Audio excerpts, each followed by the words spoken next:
She walked into the studio expecting applause, admiration, and a controlled narrative. He was waiting with jokes, smiles, and questions she did not prepare for. At first, it sounded like comedy. By the end, it would feel like a courtroom, and unlike every other stage she had ever stood on, this one would not belong to her. The lights of the Gutfeld studio flashed in sharp blues and whites as the band wrapped up a fast, playful intro. The audience clapped on cue, the kind of applause that came automatically in a late-night studio, polite, energetic, programmed. Greg Gutfeld leaned back in his chair, glasses low on his nose, a half-smile already waiting on his face. "Ladies and gentlemen," he said in that unmistakably casual, teasing tone, "tonight's guest has been an actress, a duchess, a cultural lightning rod, a documentary star, and apparently, the most misunderstood human being on Earth." A ripple of laughter moved through the audience. "Please welcome Meghan Markle." Applause swelled as Meghan stepped onto the stage. She wore a sleeveless ivory high-neck top, perfectly fitted, paired with a soft brown suede skirt and tall leather boots. Her hair was pulled back into a tight, elegant low bun, exposing her face completely. Her posture was straight, chin slightly lifted in quiet confidence. She gave a single, measured wave, then moved toward Greg with the calm assurance of someone deeply accustomed to being the center of the frame. Greg stood to greet her. "Meghan," he said, extending his hand. "Welcome to chaos." She shook it briefly. "I'm sure I'll survive," she replied coolly. The line drew a few laughs, but there was already a faint edge in it, subtle but present. They both sat. The applause faded. The studio settled. Greg adjusted a paper on his desk. "So," he said lightly, "how does it feel to be the most analyzed woman on the internet who never asked for attention, but somehow keeps finding it?" The audience laughed. Meghan smiled politely, but the muscles in her jaw tightened just a fraction. "I think it says more about the internet than it does about me," she replied. Greg nodded. "That's a very diplomatic answer." "I try to stay above noise," she said calmly, "not inside it." Greg raised an eyebrow. "Interesting place to say that, from a television studio." Laughter again. Meghan's smile thinned. She crossed one leg over the other. "Visibility doesn't mean obsession," she said. "True," Greg replied, "but obsession does require visibility." Meghan let out a soft, almost amused breath. "You're very confident in your assumptions." "I'm a talk show host," he said. "It's literally in the job description." The audience laughed. Meghan gave a brief nod, the kind that said, "I'm tolerating this." Greg leaned forward slightly. "Let's keep it light for a moment.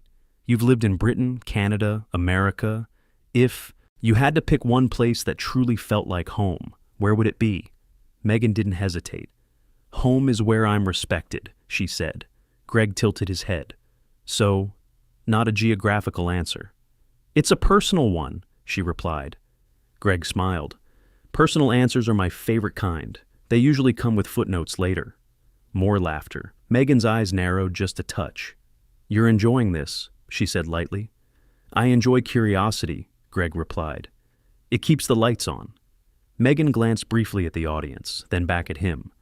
"Curiosity can also be invasive." "So can fame," Greg said. "Yet here we both are."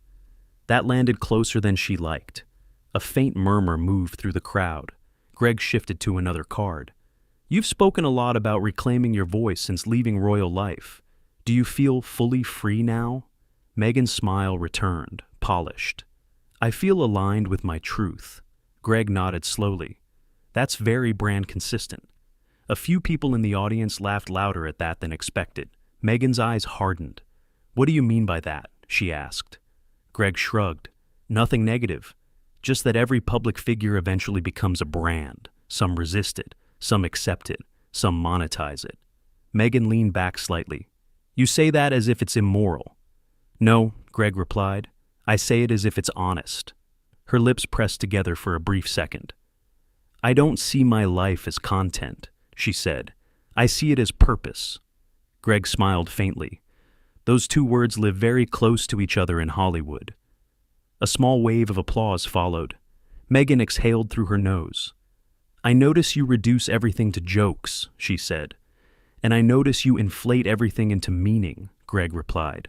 The audience reacted, a mix of laughter and quiet oohs. Meghan straightened in her chair now. Meaning is what separates humans from entertainers, she said pointedly. Greg didn't flinch. And yet, entertainers are the ones people keep inviting into their homes every night. That drew stronger laughter. Meghan didn't laugh this time. She studied him. You think this is a game? I think this is a talk show, Greg said. Games require two willing players. Meghan's voice cooled. I didn't come here to be trivialized. And I didn't invite you to be canonized, Greg replied calmly. The silence that followed was brief but noticeable. For the first time, the audience stopped laughing on instinct. Greg leaned back, still casual, still smiling, but his eyes sharpened. All right, he said lightly. Let's talk about something you have chosen to share publicly. Your story, the interviews, the documentaries, the speeches. Do you ever worry that constant retelling turns personal pain into performance? Meghan's jaw tensed. Pain doesn't stop being real. Because it's described, she said. True, Greg replied. But repetition does change how it's perceived. She tilted her head. You sound like you're accusing me of exaggeration. I'm accusing the audience of fatigue, Greg said. A low murmur rolled through the crowd. Meghan's eyes flashed. Fatigue is a luxury for people who weren't the ones harmed. Greg nodded slowly. And certainty is a luxury for people who believe their version is the only one. For a brief moment, neither of them spoke. The lights hummed. A camera quietly reframed. Meghan broke the silence first. You invited me here under the pretense of conversation, she said. Not cross-examination. Greg's smile remained, but it cooled. And you arrived under the expectation of control, he replied. We're both adjusting. The audience leaned in now. The playful hum of the opening minutes was gone, replaced by a tight, attentive quiet. Greg tapped his desk once. Don't worry, he said lightly. We're still in the friendly part. Meghan met his gaze without smiling. So am I, she said. And for the first time that night, no one laughed, because everyone in the studio could feel it. The smiles were already a mask, and the real conflict hadn't even started yet. The applause cue lit up again, and the audience responded on instinct. But this time the clapping sounded thinner, more cautious, like people weren't sure anymore what they were applauding for. Greg shuffled his cards with exaggerated calm. So far, he said lightly, we've established that you're deeply meaningful, universally misunderstood, and very tired of being discussed. A true modern icon. A few laughs rippled through the room. Meghan did not react. I didn't say I was misunderstood, she replied coolly. I said people choose not to understand. Greg nodded. Intentional misunderstanding. Much darker. She lifted her chin. Much more accurate. Greg smiled as if impressed. Let's talk about the version of your life that millions actually watch, the one on screens. Documentaries, interviews, speeches. Do you ever feel like you're trapped inside your own narrative loop? Meghan answered instantly. No, Greg blinked. That was fast. Because it's a lazy question, she said. It assumes I lack self-awareness. Greg tilted his head. It assumes you repeat yourself a lot. Laughter rose sharply. Meghan's eyes hardened. People repeat themselves when the world refuses to listen, she shot back. Greg leaned back in his chair. Or when the message benefits the speaker. The audience let out a low collective, "Oh." Meghan shifted in her seat. You're trying very hard to frame me as opportunistic, she said. It's transparent. I'm trying very hard to understand the business model, Greg replied. My life is not a business model. Greg raised a finger. Then Hollywood owes you a refund. The audience laughed louder this time. Meghan didn't. She crossed her arms slowly. You're enjoying provoking me. I enjoy dialogue, Greg replied. Provocation is a side effect when honesty shows up uninvited. Meghan inhaled through her nose. Honesty without empathy is just cruelty in nicer packaging. Greg nodded. Empathy without skepticism is a marketing campaign. That line landed hard. A few scattered claps broke out before dying in embarrassed quiet. Greg continued calmly. You've spoken often about escaping a toxic system. Yet your public life since leaving has been almost entirely built around that very system. Do you see the irony? Meghan's voice cooled. You see irony, I see consequence. For what? Greg asked. For survival, she responded sharply. Greg studied her. You're very skilled at turning critique into threat. She smiled without warmth.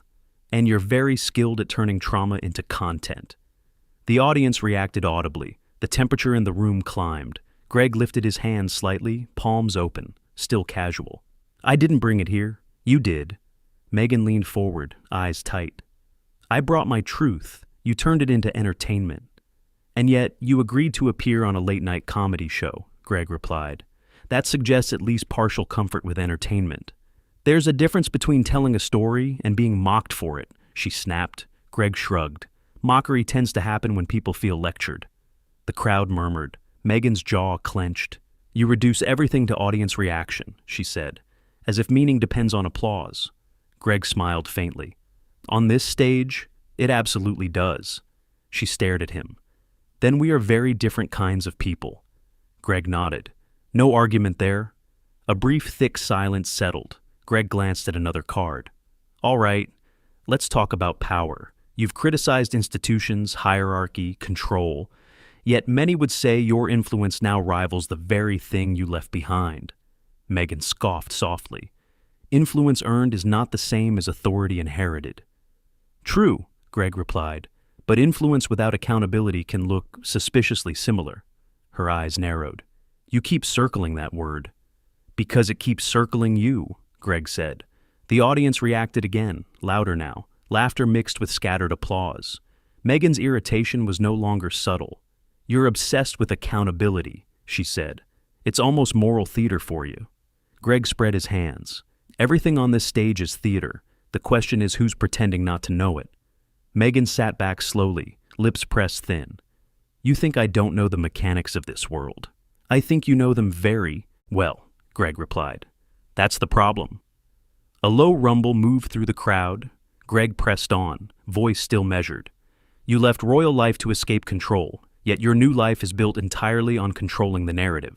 Do you ever feel trapped by that contradiction? Meghan laughed once sharply.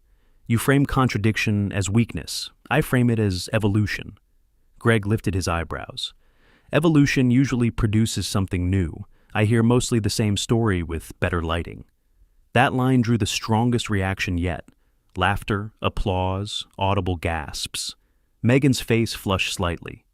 You're very comfortable judging from a desk, she said. Let's see how philosophical you are when your entire identity becomes a global punching bag. Greg's smile faded just a fraction. It already is. I just don't call it persecution. Meghan stared at him. You enjoy minimizing what I've experienced. I enjoy questioning what you claim, Greg replied. She leaned forward now, voice sharp. And I'm telling you that you're out of your depth.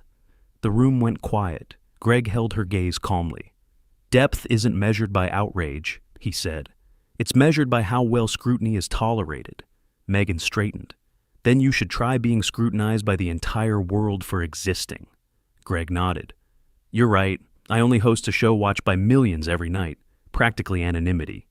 Laughter erupted again, louder than before. Meghan did not laugh at all. Her voice cooled into something steely. You think this is clever? I think it's honest, Greg replied. She shook her head slowly. You're trivializing something that reshaped my life. And you're dramatizing something that reshaped your career, Greg said.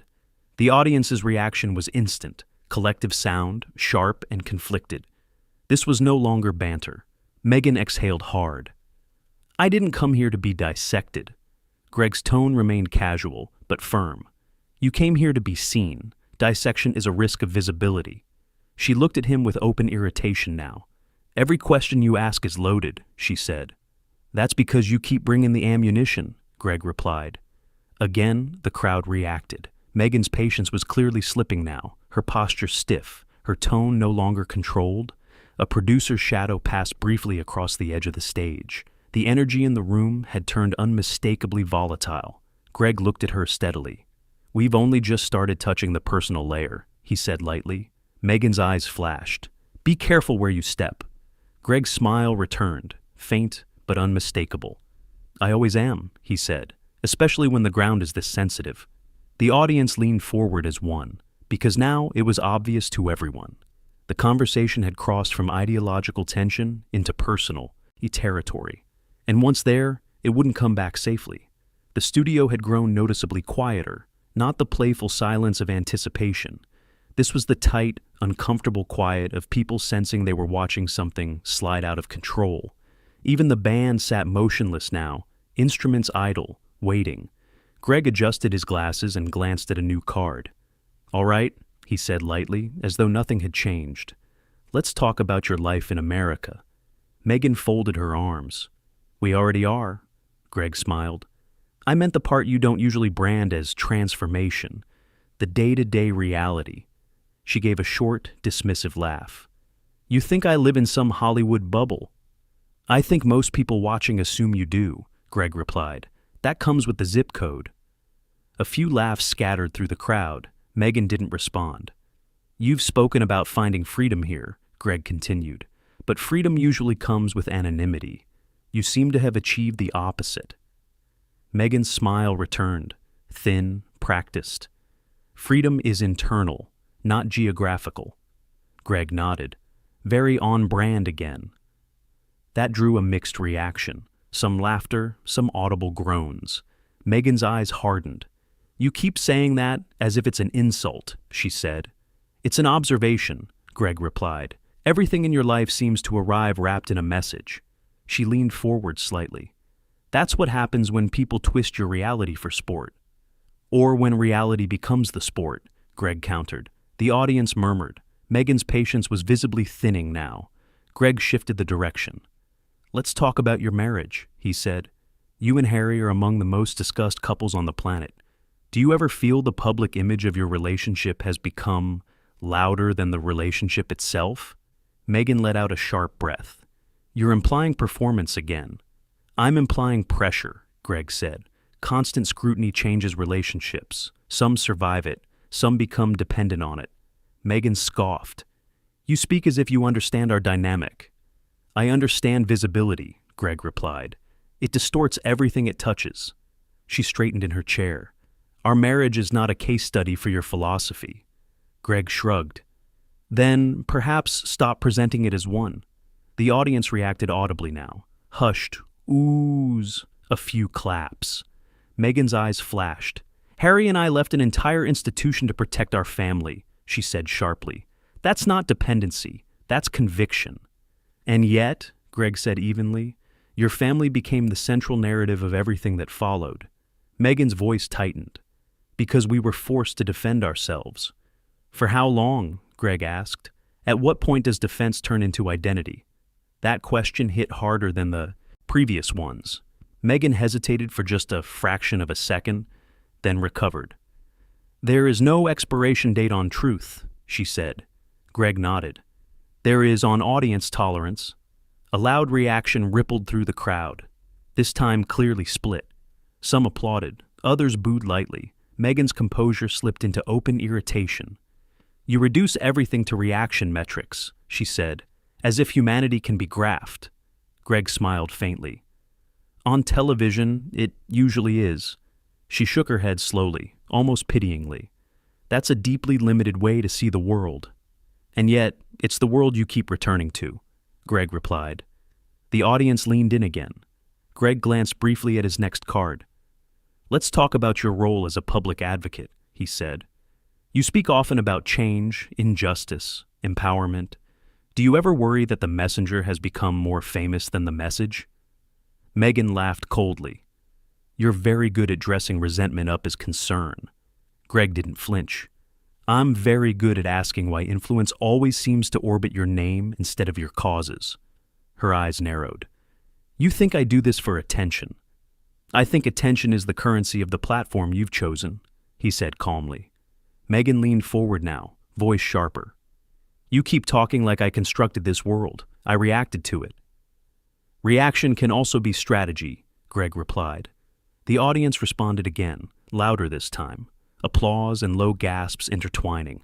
Meghan's jaw was tight now, her posture rigid. She shifted tactics. "You've been circling my life relentlessly," she said. "Do you plan to question your own assumptions at any point?" Greg smiled. "Every night. That's why I invite disagreement onto the stage." She tilted her head. "You mistake provocation for courage. And you mistake offense for depth," Greg replied. A sharp sound escaped from somewhere in the front rows. Meghan's voice cooled again, turning icy.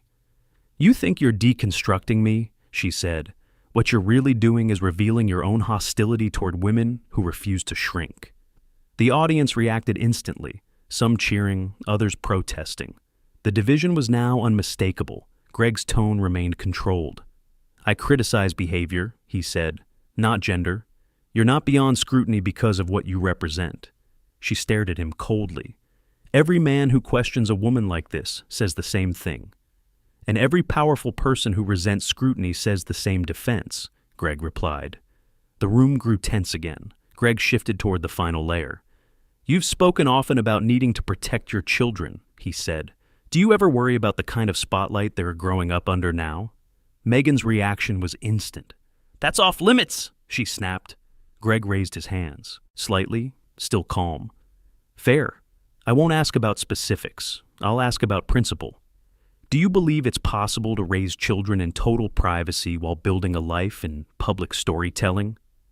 Meghan's voice dropped into something colder. "You're not nearly as subtle as you think you are." Greg nodded.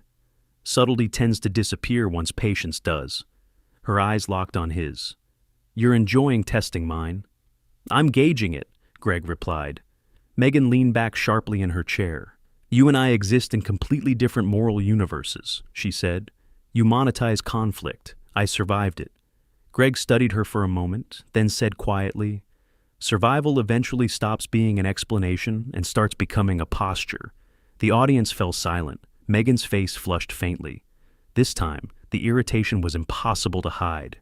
"You think you understand something you only observe from a distance," she said. "I think distance is sometimes what makes patterns visible," Greg replied. The air in the studio felt tight now, heavy. Even the cameramen looked stiff. Greg leaned back, crossing his hands. "We've touched your narrative," he said lightly. "Your marriage, your platform, your public life in America." Meghan met his eyes, openly hostile now. "Then let me be very clear," she said. "I will not be reduced to a case study for your audience." "And I won't allow this stage to be used as a shield against scrutiny," Greg replied calmly.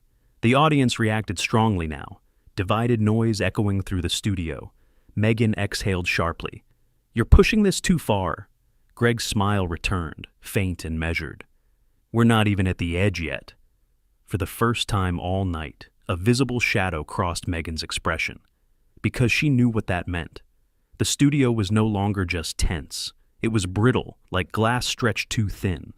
Everyone could feel that the next exchange would decide how the night would end. Greg folded his hands on the desk, his tone suddenly quieter. "Let me ask you something directly," he said. "Not as a comedian, not as a critic, as a host." Meghan leaned back, arms crossed, eyes cold. "Be careful with that shift. It usually precedes moral grandstanding." Greg ignored the jab. "You left one of the most powerful institutions in the world because you said it controlled your voice. Yet everything you do now revolves around controlling the conversation. Do you see how that looks from the outside?" Meghan let out a short, cutting laugh. "You mean from your outside," she said. "From behind a desk, protected by sarcasm?" Greg nodded once. "Yes, from here." She tilted her head, eyes sharp. "Then let me make something clear. I don't owe the outside anything." Greg's voice stayed calm. "No, but when you choose to live in the spotlight, you owe the public honesty." Meghan's smile turned openly contemptuous. "Honesty?" she scoffed. "You confuse interrogation with integrity. And you confuse offense with immunity," Greg replied. A loud reaction burst from the crowd, half applause, half protests. Meghan's patience finally snapped. "You think you're exposing something tonight?" she said sharply. "All you've exposed is your obsession with controlling a woman you can't dominate with jokes." The studio erupted. Some shouted in support, others gasped in shock. Greg's smile vanished. "No," he said firmly.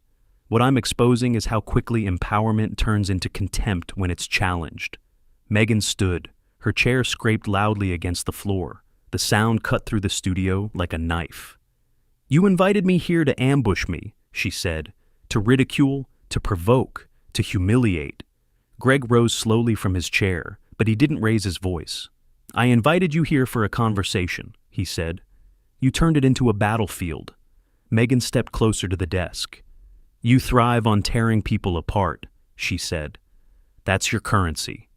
Greg looked directly at her. "And you thrive on lecturing people who no longer applaud," he replied. The crowd exploded again, this time loud, uncontrolled.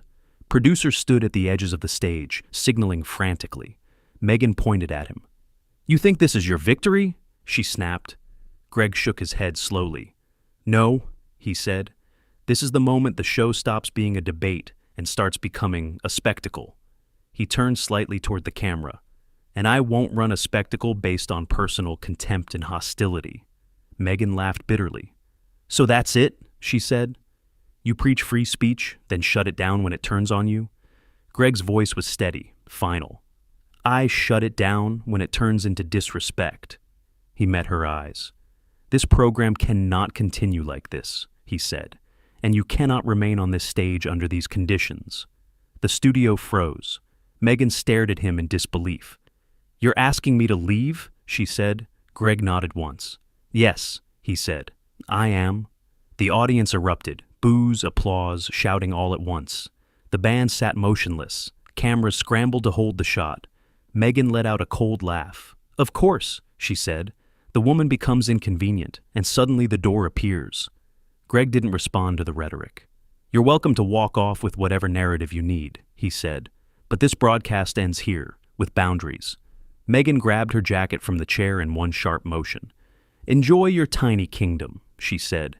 "It runs on mockery and small minds." Greg held her gaze without flinching. "And yet, it still runs on accountability," he replied. Meghan turned toward the audience. "Remember this moment," she said. "This is what happens when you refuse to perform." Mixed reactions roared through the studio as she walked off the stage without looking back. The curtains closed behind her with a heavy finality. Greg remained standing for a moment, breathing slow and controlled. Then he turned back to the desk and looked into the camera. "Well," he said quietly, "that escalated exactly the way it needed to." Nervous laughter rippled through the crowd. "We'll be right back," he added. "If everyone can manage to stay civil for 90 seconds. The music hit. The screen faded to black. If this confrontation stunned you, there are many more waiting to unfold. Like the video if you felt the tension. Subscribe for the next dramatic face-off. Whose side were you on?